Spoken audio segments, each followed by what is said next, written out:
Hey, it's Rav. Welcome to the Everyday Investor TV show, the hottest investment show in the world. That's right, I said it. I don't care who knows it. This show is designed to help us grow our money. Now, we only have 22, 23 minutes of teaching time because we've got to add in commercials, and that's what makes the 30-minute show. So we're going to teach, but we don't have time to answer your questions, so we've got a solution.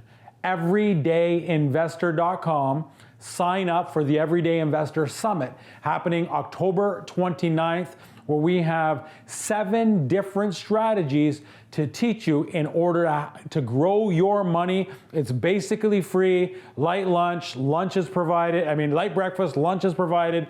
You don't want to miss this, because this will be a place where you get to have all of your questions answered. We're going to teach you how I'm making over 20% annualized returns on some of the projects, whether it's land development, investing in apartment buildings, the rent-to-own strategy. Imagine having an insurance policy, a death benefit for your loved ones that continues to grow, but you can borrow against that policy and invest it in real estate. You'll learn how to make money with stock options. You'll learn how to make money with pre-construction condos. Imagine having money spit out to you every single month. Cash flow, investing in mortgage. There's a ton of knowledge. That's all it's about. Teach. Nothing to sell. I want to see you there October 29th. Coming up, we're talking to our good friend Andrew Hines, who teaches us how we can develop homes and sell them in Southwest Florida. For the first property I did, I actually joint ventured with a guy that was connected to this GC already. And I did that because I wanted a good foot in the door with this general contractor. The mortgage world has changed. Has your advice? Are you looking for a modern approach to your mortgage planning process? Advice tailored to your unique, ever-changing circumstances? Whether you're upsizing, downsizing, purchasing, or refinancing, the Kyle Ford Mortgage team works with individuals and companies to custom tailor the right mortgage product for you. Working with a wide selection of lenders, we're here to serve our clients and help them achieve their real estate and retirement goals. Contact the Kyle Ford Mortgage team today, Canada's mortgage choice. Hey, it's Rav. Welcome back to Everyday Investor. I am so blessed to have my good friend Andrew Hines on the show. Andrew, thanks for joining me today. Thanks for having me on the show, Rav. Yes, always. What's happening? Of course, the lovely Jordan, you and her are married. I got to attend your wedding a few years ago, but we also have an addition now. How's the young lad doing? Yeah, he's doing great. Just over a year and a half now, and life-changing for sure. He keeps us really busy. Your mother-in-law is good friends of mine, Carmen Capernero. I'm sure Grandma just loves him and is spoiling him like crazy. Yeah, she sure does. Yeah. So he loves time with her, and we like it when she takes him as well. It gives us a little bit of a break here and there. Yeah, I remember. Can you believe it? My son is 23. My daughter's 20. My daughter's getting married in less than a month, 20 years old. But we couldn't be happier. But when my mom used to watch my kids, she's a lot older. She can't really do that now. But we loved it and we didn't like it because we were really kind of strict parents. And then we like, Mom, don't give them so much pizza and chocolate milk and chocolate chip cookies. And she was like, well, then don't bring them to me. Because if you bring them to me for the weekend, because me and Sinead wanted to have, a weekend off, she would just spoil them. But then I learned, I guess that's a grandparent's job, is to spoil their grandkids. I know you're like a lot like me. You like to be disciplined and so on and so forth. But Carmen and Richard, they're great. I see you. Sometimes I go online. I see pictures of Andrew Hines golfing with a bunch of his friends, doing this, doing that. Life is great. What have you been doing lately? I mean, you've been, I think, with a couple of partners, friends of mine as well. You have some cottages. You're in Florida. Today we're going to talk about a flip. Like, what's Andrew Hines been up to lately? Yeah, we've got lots going on. So we've got the the Grotto Getaway glamping experience up in Tobermory area. It's a campground where we set up several different glamping trailers, tents, one of a kind of experience that we were inspired to do. And that's a business that's been growing really fast. We've got about 10 employees. 5 of them are full time right now. We've got another 5 cottages on the water just north of there. And that's sort of our expansion with development potential. So we're going to be building more, adding more to the 9 acres that's there on the waterfront. And then I've got my Florida stuff. Yeah, so we've been buying up lots and building houses at a distance. Well, I'm basically just developing them. I've hired a general contractor to build the models. I've got a team in place and we sell them. And we're going to go over one of those examples today. And outside of that, I've got other business endeavors, my media, podcast side of things. I've got my general contracting company where I build houses out Sarnia way. So I'm doing a lot of stuff and, just building out the team to support that. And what are you doing? So out on on the west side here along the 401 corridor, or I guess Sarnia would be 402, but what are you doing there? Are you developing and selling? Are you building and holding? What are you doing there? So this is actually just a project that I don't really talk about this that much, but I have a construction company, so I'm basically just hired to build them. So it's for a developer, working with them and helping them build out. It's 126 houses in total over 5 phases of construction. So I didn't oversee the first phase for the road work, but I'm going to be overseeing, phases 2, 3, 4, and 5, most likely for the servicing, the roads. And then of course we're building the houses. We're doing a commercial clubhouse right now. So I kind of fell into that side of things, the whole construction side of things. It was never my intent, but I started as a real estate investor and I was building little additions on houses and stuff. And I built up a pretty good team of tradespeople. And then I got asked, well, hey, could you help, build some townhouses for us? And at the time that seemed overwhelming, but I'm the type that if I don't know something, I overcompensate and I learn it. And that's what I did and just kind of stuck. Exactly, yeah. But tell me about Florida. I know you kind of spent some time in the winter there. I know Carmen has a place there. And, by the way, tell Carmen and Jordan they're doing a great job with their show. If you like Everyday Investor, make sure you check out 30 Minutes to Wealth, another fantastic real estate show. But what do you like about investing in Florida? Tell me a little bit about that. Well, the big reason to go there was that relative price point. So, think about all the Canadians that want to go down there. Of course, the political outcome of, being a conservative government there, they attracted a lot of people to the state. And it's got big immigration. In the relative price point, say, compared to what you can get in Ontario, it's just way better. I can have houses that I'm finished building, the one we'll talk about today, 1,880 square feet. 3-car garage, 4-bedroom, 2-bath with a pool, and I sold it for $533,000. So that's a pretty incredible price point compared to, like, if you think about the same thing, 80-foot wide lot, 120 deep. That equivalent doesn't even really exist in Ontario. And if it did, it'd be $1.5 million, $1.25 million at least, depending on where. It could be even more. So I really liked the relative price point.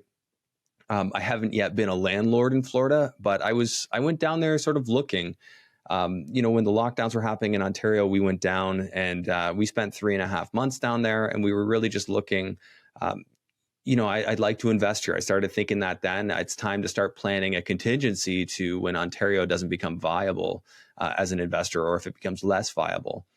And it took a little while, but I found a strategy that, at surface level sounded like it worked. And I decided to pull the trigger on that. And that's when I started buying the lots. And when I started, I was buying lots around, close to $20,000. Now it's, it's a little closer to like 35 to 40 to buy those same lots now. But, that was the start, and it really helped to make the deals work. And what city are we talking about? This is Cape Coral, Florida.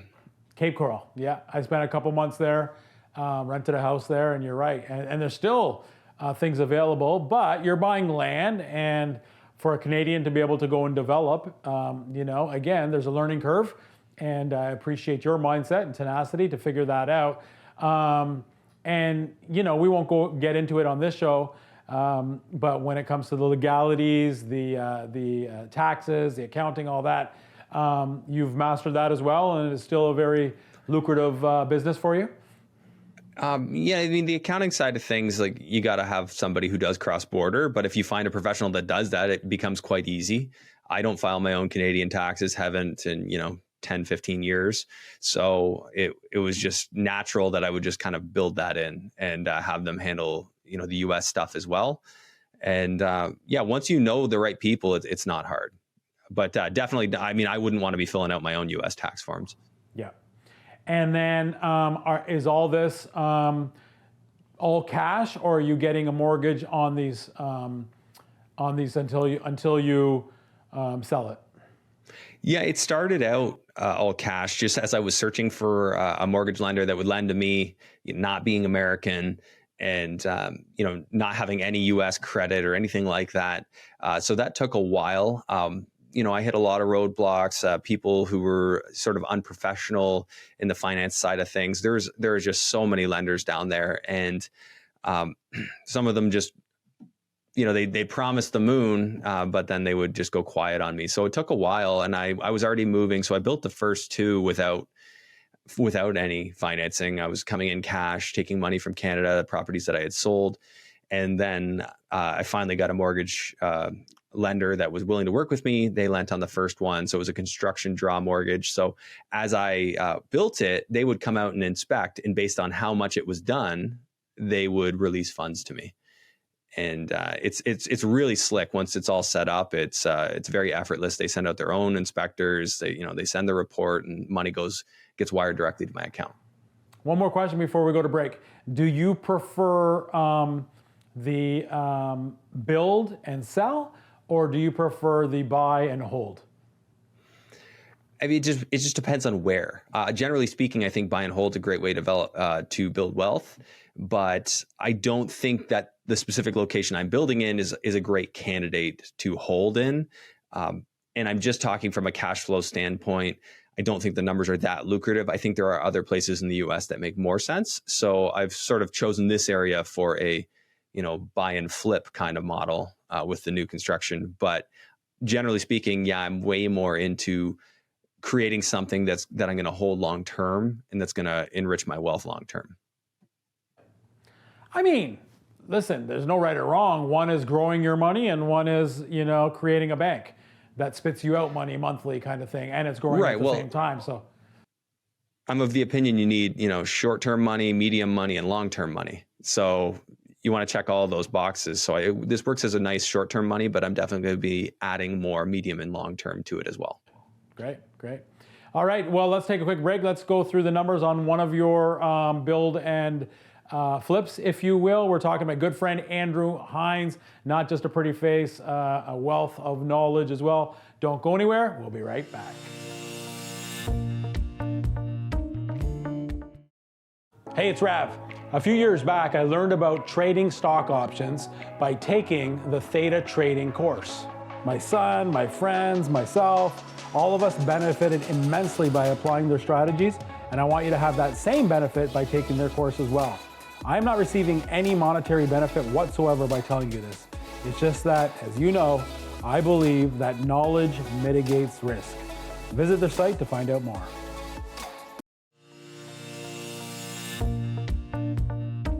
Hey, it's Rav. Welcome back to The Everyday Investor. I'm talking to my good friend Andrew Hines, a wealth of knowledge. Andrew, thank you so much for being on the show with me. Of course, you've got your podcast that you deliver. You have investor meetups. Really appreciate you, giving back, and you don't kind of keep your cards close to your chest, which I don't, me personally, I don't know why people do that. I think the more we give, I believe in something bigger than ourselves. I call him God, and we are blessed when we help, when we give back.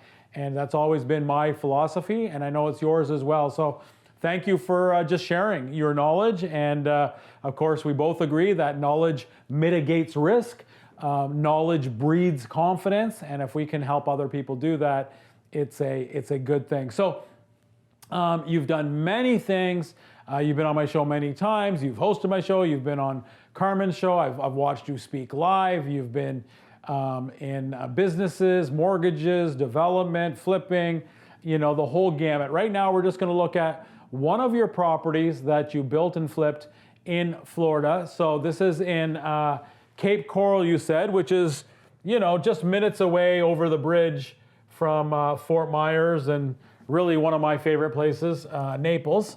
But this is in Cape Coral. Now, why Cape Coral? What do you like about Cape Coral, other than the fact that it has, lots of water in and around it, that boats, I think it has the most canals out of any city in America.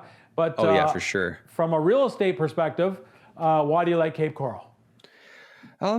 Just the availability of the lots is a big thing. I think it's kind of a hidden gem in terms of like who's ever not going to like Southwest Florida sunsets, Southwest Florida weather. There's certain things that it doesn't matter if the economy's up or down. Like there's an appeal to that area that no matter what, it's going to be there. Economically, is it the most diverse place? No, but it's growing and getting better and better in that regard. And these are very long established areas. But Cape Coral, one of the great things about it is, as you said, you've got the canals, you've got the proximity to water. People want to go down there and vacation, and you might even appeal to that, discount vacation type of, shopper if you're going to do, Airbnbs and things like that. So there were some contingencies. I don't think it's the perfect market, but I saw a profitable margin and I like the relative price point. People who follow me know I like to say that water flows to the lowest point. If people are in other cities and they see that Cape Coral's a value buy, which I believe it is, they're naturally going to go there. And in times of, say, a financial recession, an area like Cape Coral might actually do better because people see the relative price point and they decide, hey, you know what, that's a cheaper place to live. Let's consider that. So it does have some stuff going for it. Yeah. And like I say, I think Naples is, the richest city per capita in the nation. It's a beautiful place, the more southern part of, Southwest Florida, if you don't count Marco Island. But I go to Florida often in the winter. I love the West Coast more than even the East Coast. Now we're talking about preference. We're not talking necessarily about economics, but if I ever want to go to Miami, it's a 2-hour drive right across the 75, right? So I think it's a great place. So you bought a lot. The purchase price of the lot was how much? So the purchase price was a lot. We'll call it closed $23,000. So $23K, that's incredible. What's the specs on that? It's an 80 by 120 lot. 80 feet by 120. Like, here we are in Toronto, in the GTA, and I don't think people believe you when you say that. That's insane. Do we even have lots like these? These lots these days are like what, 40 by 60, 40 by 80? Depends where you are, but I'm talking about. Oh, you're lucky to get a 40-foot wide lot anymore. Not in any purpose-built community, right? All the new developments, they're all packing them in there in like 25-foot wide lots. It's very difficult to find a wide lot like that. Definitely in the metropolis, that's for sure. So you bought a lot for $23,000, 80 by 120, and then what's to build this? What are you looking at? All right. Well, it cost $395,000 to build it. $395,000, and this includes what? When you say $395,000, what does that number include? That includes everything. Right down to the irrigation, the sod, the landscaping, garage, pool, driveway, all of it. And what's the permit process like?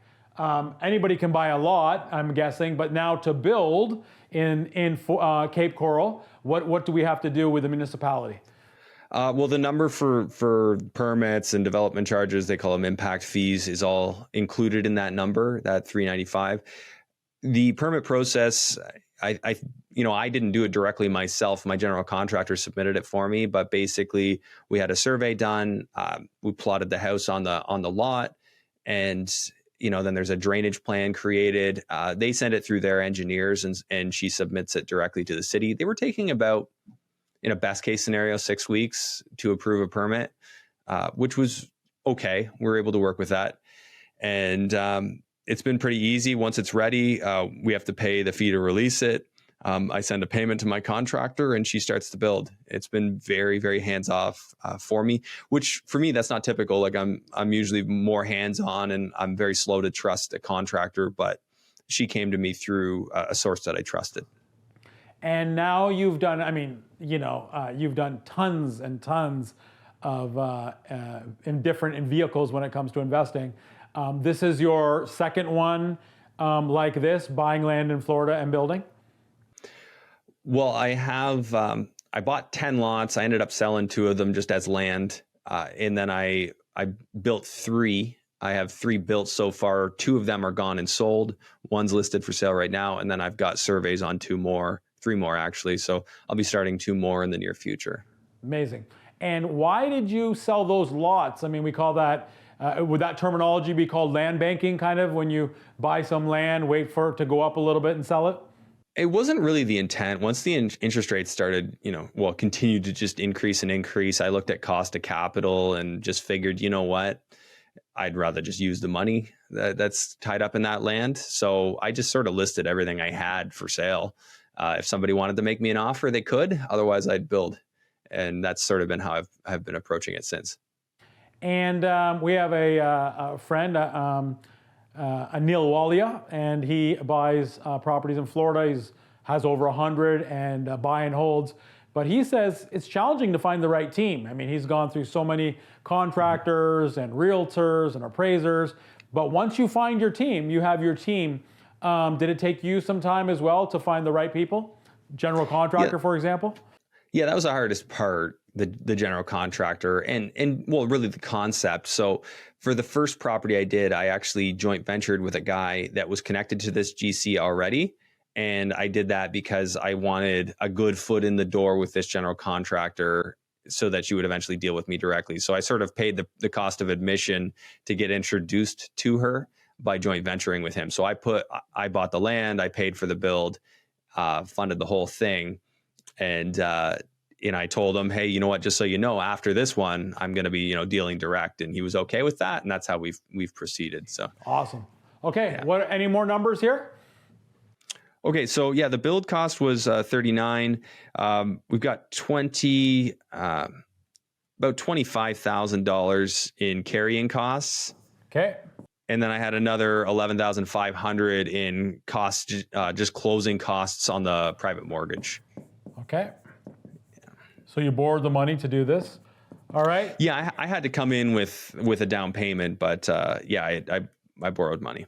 Okay, so 23 for the lot, 395 for the entire build. To carry interest charges, so on and so forth, 25. Closing costs 11. Any other expenses? That covers it. Yeah, so Okay. we got $454,000 in sort of total cost on the project. 454.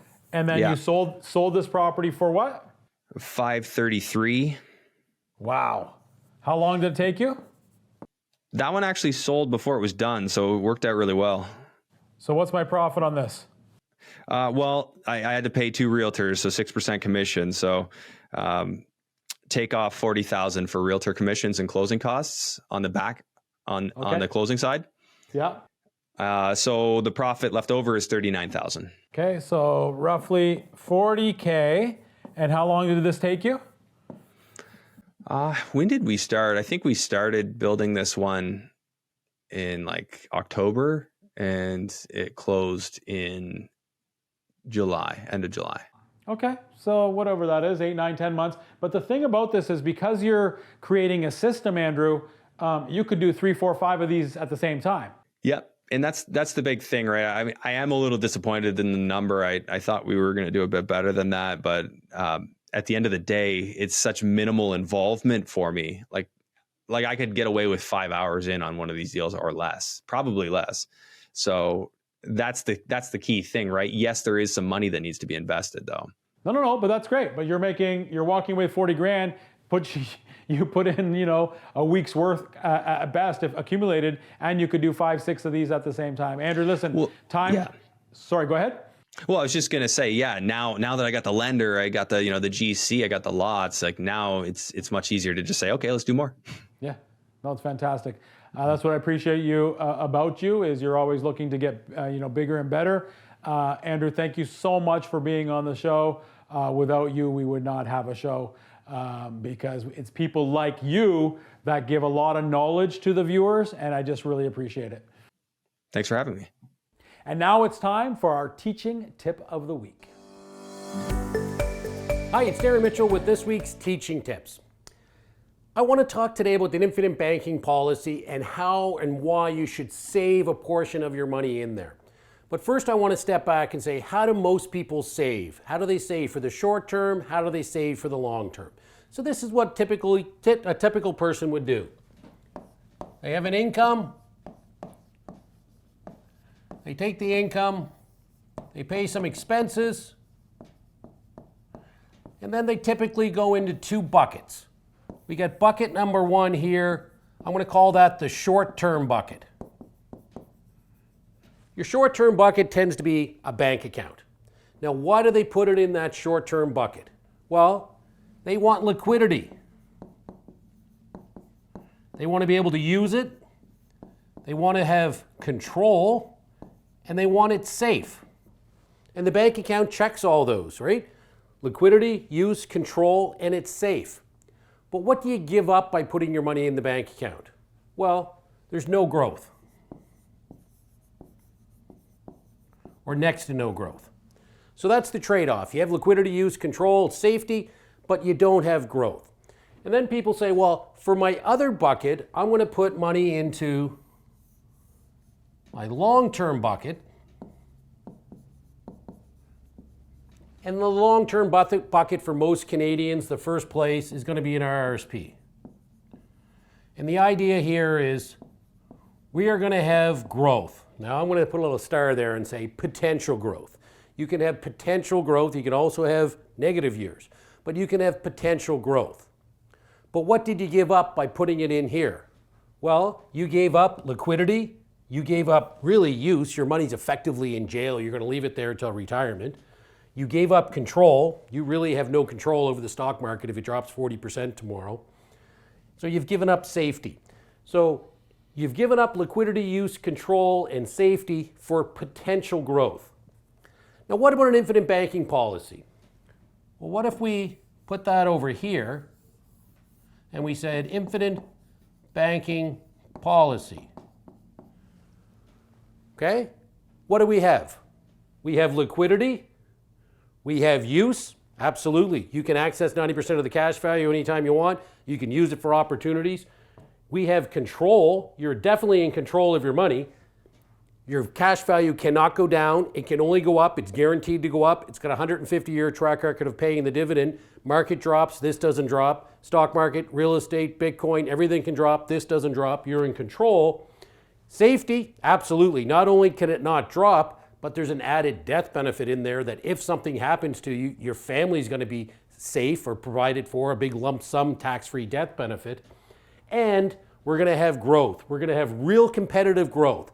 So really what we're able to do is we're able to save for the short term, liquidity, use, and control, take advantage of all those opportunities. If in a year from now the stock market drops 30% and real estate goes on sale, you know that you can access that money because it's liquid, you can use it, it's safe, and you're in control. But you're also saving for that long-term retirement where you're growing your money tax-free, literally for the rest of your life, so you can have a tax-free retirement. So don't look at the short-term and long-term bucket. Look at the infinite banking bucket for a portion of your wealth. That's it for today. Thanks for watching.